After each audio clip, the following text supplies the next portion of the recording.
Sir नमस्कार। नमस्कार। Sir क्या नाम है आपका? जगदीश चंद्र जोशी। जगदीश जी, आप कहाँ से आए हो? मैं जयपुर राजस्थान से बिलोंग करता हूँ। सर क्या करते हैं आप? मैं बेसिकली पैसे से इंजीनियर हूँ। सर आप एक इंजीनियर हैं। हम आपसे जानना चाहते हैं कि संत रामपाल जी महाराज से नाम दीक्षा लेने से पहले आप क्या क्या भक्ति साधनाएं करते थे? मैं शुरू से ही भक्ति करता आ रहा हूँ। जैसा कि हमारे घर में हम ब्राह्मण कास्ट से हैं, सिर्फ मैं देखा देखी दुर्गा माता की, शिव जी की, कृष्ण भगवान की और ये पूजाएं करता था।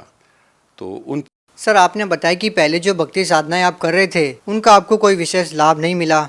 ऐसे क्या कारण बनते हैं कि आप संत रामपाल जी महाराज की शरण में आते हैं? संत रामपाल जी महाराज को मैं जानता ही था, न मैं कि नहीं मैं संतों के सत्संग में जाता था। जैसा कि आपको बताऊं, मैं इसी में था और फिर मेरे बिजनेस था, नौकरी थी, उसमें बिजी रहता था, तो मुझे टाइम नहीं मिलता था। और न मैं इन संतों के जो सत्संग में कभी अटेंड करता था, मेरा नेचर नहीं था। तो एक दिन क्या हुआ कि मैं एनजीओ भी हूँ, जो एक भारत सरकार का समाज कल्याण विभाग का एक प्रोजेक्ट है, स्वयं सिद्धा प्रोग्राम, जो यहाँ उदयपुर में हमने चला रखा था, नारी निकेतन में। तो वहाँ मैं कुछ पेमेंट करने गया था अकाउंटेंट से, जो हमारे ये पानेरी जी थे। तो वहाँ मैंने जाके देखा तो काफ़ी किताबें पढ़ी थी, भक्ति के सौदागर, बंडल के बंडल।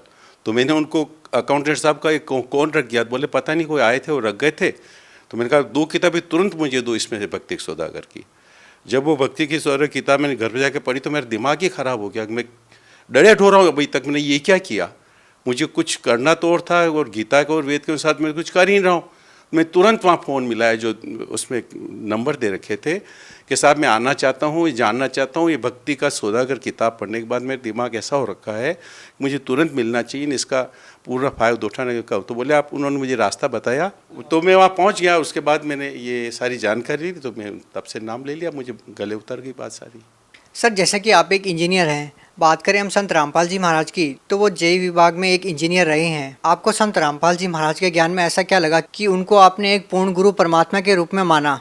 संत रामपाल जी महाराज की चरणों में जाने के बाद मेरे को अनेकों लाभ हुए, जो गिनाऊंगा इतना टाइम नहीं, लेकिन मुख्य बात बता रहा हूँ मैं आपको कि मुझे ब्लड कैंसर था। कैसे हुआ कि मुझे पता नहीं था ब्लड कैंसर है।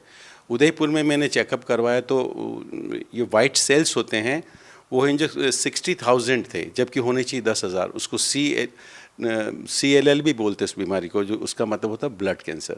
तो यहाँ कहा गया था आप तुरंत जाइए टाटा, बॉम्बे में टाटा हॉस्पिटल में ही इसका कंफर्म होगा, नहीं इलाज वहीं होगा, वरना तो आप शॉर्टली आपकी डेथ हो जाएगी। तो मेरा लड़का मुझे वहाँ लेके गया। तो वहाँ पर सुमन नाम की, जो सुमन खरे हैं, कोई इसकी स्पेशलिस्ट, उसने देखा किया। तो उन्होंने कहा कि भाई अभी तो स्टेज ऐसी है कि आपको हम ऑपरेट नहीं कर सकते, ना थेरेपी दे सकते हैं। तो फिर मैं आ गया था, और जब कहीं मैं ठीक नहीं हो पा रहा था तो रामपाल जी महाराज के आश्रम में गया बरवाला में, और वहाँ उनसे मैंने नाम दीक्षा ली। तो नाम दीक्षा लेते ही 15 दिन के अंदर मैं बिल्कुल नॉर्मल हो गया था महाराज की कृपा से। सर और क्या लाभ मिले आपको? इसके अलावा तो काफ़ी लाभ हुए, मैं क्या बताऊं। अभी मैं कुछ दिनों पहले मोटर स्कूटर पे, यहाँ दूध तलई झील है, वहाँ अपनी ये जोत करते, उस जोत के बाद जो जलती बाटी बहाने जा रहा था वहाँ, तो सामने से कोई लड़का आ रहा था 120 की स्पीड से, और मेरे स्कूटर से वो अपोजिट थे, आना नहीं था, बट वो तो काल भगवान ऐसा क्या, वो मेरे पे जा गिरा 100। तो मेरे स्कूटर के आगे के पतेड़े वतेड़े सब टूट गए, और किक भी टेढ़ी हो गई। मैं उछल के जब गिरा तो मेरे को रामपाल जी महाराज देखे, उन्होंने मेरे हाथ में ले रखा था, और इधर से पुलिस जीप भी आ गई थी। वो हॉस्पिटल ले गए, तो हॉस्पिटल ने कहा कुछ नहीं लगा इसको, तो हल्का सा स्क्रैच है ऐसा करके। तो रामपाल जी महाराज हमारे साथ पल पल रहते हैं और हमें ऐसे बचा लेते हैं। और तो होटल में मैं जब चलाई थी श्री जगदीश महल हेरिटेज होटल को, उस टाइम में नॉन वेज, बियर, ड्रिंक सारा दे रहा था। मुझे उस टाइम पता ही था इधर आने के पहले। तो फिर रामपाल जी महाराज ने कहा कि तो बिल्कुल स्टॉप कर दो किसी हालत में। तो मैंने उसी दिन से स्टॉप कर दिया। तो जो मेरी इनकम 50 लाख थी, वो 1 करोड़ हो गई विदिन 3 मंथ्स में। तो वो तो परमात्मा ही कर सकते, और तो कोई कर नहीं सकता। तो मैं बिल्कुल मेंटली सेटिस्फाइड हूँ, स्टाफ भी अच्छा वर्क कर रहा, कोई किस तरह का मुझे झंझट नहीं है। मैं बिल्कुल आराम से बिजनेस कर रहा हूँ, मुझे कोई प्रॉब्लम नहीं है। सर, संत रामपाल जी महाराज जी जेल के अंदर है सर, उनके ऊपर आरोप लगे हैं, उसके बारे में आप क्या कहना चाहेंगे? ये सारे आरोप सरासर झूठे हैं, क्योंकि मैं वहीं पर था जब ये कांड हुआ था, 1 महीने तक वहीं था, मैंने सारा देखा है। उनके ऊपर जो वहाँ पेशी पे जाना था चंडीगढ़, वहाँ नहीं गए, तो उसके लिए इन्होंने मेडिकल जो CMHO साहब थे, हुड्डा साहब, उन्होंने प्लस IG साहब ने पूरा उनको देखा किया, रिपोर्ट गई, उसके बाद उन पर झूठे आरोप लगा के उनको षड्यंत्र रच करके 50,000 पुलिस भेज करके, कोई ज़रूरत ही नहीं एक संत के लिए, लेकिन इन्होंने इनका रचा रचाया खेल था और उनको बंद कर दिया गया। जो सारे झूठे आरोप लगा, एक भी सही नहीं उनका। सर, आप भक्त समाज को क्या संदेश देना चाहते हैं?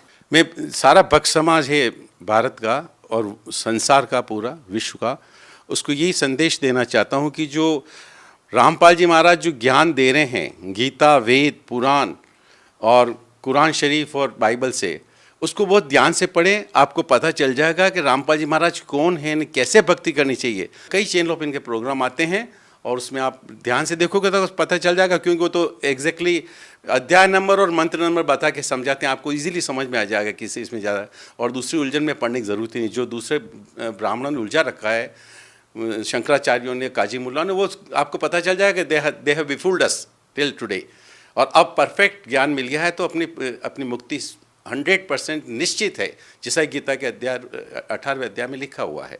सर, यदि आपकी बातें मान लें, संत रामपाल जी महाराज द्वारा दिया गया ज्ञान ठीक है, तो सर जो लोग संत रामपाल जी महाराज से नाम दीक्षा लेना चाहते हैं, वो उनसे नाम दीक्षा कैसे प्राप्त कर सकते हैं? परमात्मा जो संत रामपाल जी महाराज ने पूरे इंडिया में नामदान सेंटर खोल रखे हैं। जो नाम देते हैं परमात्मा, वो रामपाल जी महाराज, वो उनके सेंटर खुले इंडिया में, तो उसके नंबर आपको नीचे जो नंबर आते हैं साधना चैनल पे, या आपको एक पुस्तक मंगा सकते हैं, उसी नंबर से फ़ोन करके SMS करके आपको घर पे आ जाए, फिर उसके बाद आप जो कि सारा उससे जानकारी ले सकते हैं वहाँ पर। जी, धन्यवाद। सत्सा है।